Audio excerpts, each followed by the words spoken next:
Well, a lot of these guys you haven't seen for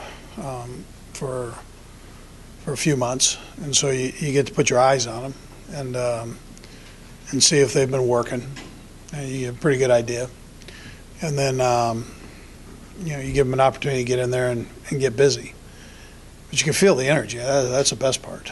You can see that the guys can't wait to get started and get going, and that's the part that excites you. And before we blink, I mean, like that, we're going to be in training camp.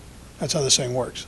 So it's important that time flies. Right? When you hit this point, time flies, and then next thing you know, you're in camp, and then you're out of camp, and you're in that first preseason, and then boom, you're right back into the season, and you're going. So it's exciting. I talked about that. I think that's important.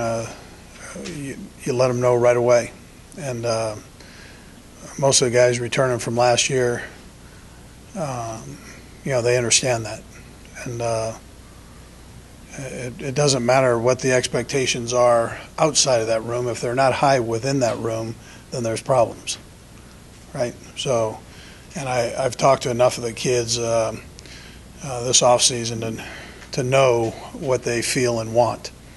And so I think being around them today, you have a pretty good sense of that. Yeah, see, I think there are great things you can learn from that game. Young football team. I don't know, we're somewhere around the second youngest team in the National Football League last year, right in that area. And to come into a game, playoff football game, to get this great lead, that you learn right there that you've got to keep your foot on the accelerator for 4 quarters. You can't let up an inch, not against a good football team. You can't do it in the National Football League, but in particular in the playoffs. And so we can take some things out of that game that'll make us better this year.